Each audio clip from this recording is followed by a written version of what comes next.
Stephanie Saldana grew up in San Antonio, but through a series of events, she ended up marrying a man who would be ordained an Orthodox priest, lives in the old city of Jerusalem, had her babies in a hospital in Bethlehem, one of them on December 24th.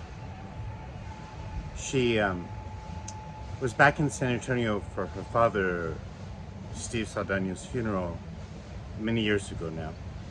And we were talking, and she told me a story of her young son as they lived in the old city.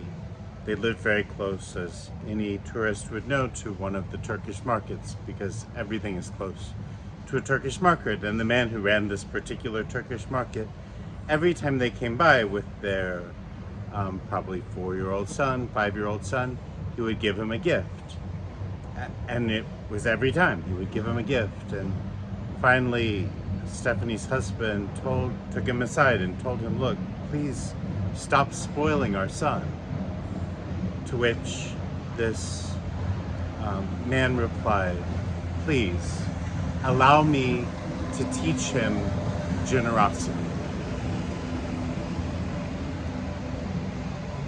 There's something in a spirit of generosity and hospitality that lives at the heart of the mission of today's gospel. That the disciples were sent out vulnerable and in need, and for those who would receive them, they were instructed to accept the hospitality that they received. But that isn't just a way of receiving, it also trains our heart to give. When we're always thinking in terms of what does it cost, how do I adjust for prices, right? How do I get a good deal? How do I make sure this is fair? How do I make sure the gift that I give you is worth as much as the gift that you're giving me? This isn't about love or generosity. It doesn't have room for hospitality.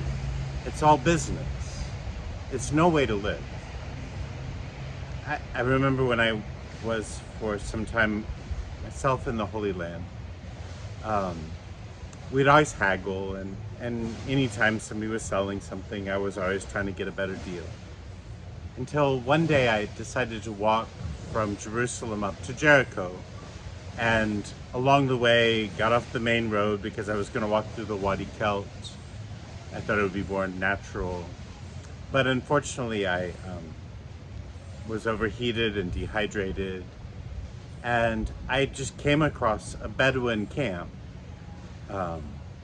like a real one, not one for the tourists, where people were under whatever shade cloths they could put together, and there were some nice chairs, but almost all of them had been taken out of vehicles.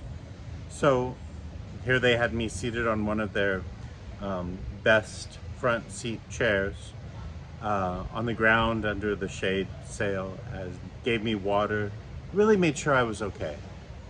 And after I left their hospitality, which I gratefully received, I didn't haggle anymore. Anytime somebody asked me a price, I made sure I gave a little bit more than what they asked, as a sign of generosity and gratitude and love for people who had shown me love and hospitality. And in our own mission in life, I mean, we can preach, but what was the content of their preaching? Good news that God saves, that God loves us, that Jesus brought the Father's love. They didn't have a lot of content. They didn't have a catechism that they were sent out with. They were sent out with vulnerability and hospitality and love. And maybe if we start there would even be room for a more meaningful sharing of the content of our faith that has grown up around this love and hospitality.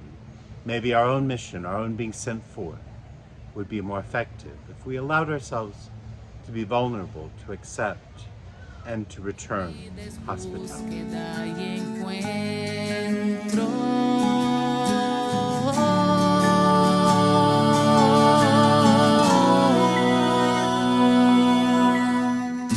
Mi vida olvides búsqueda y encuentro.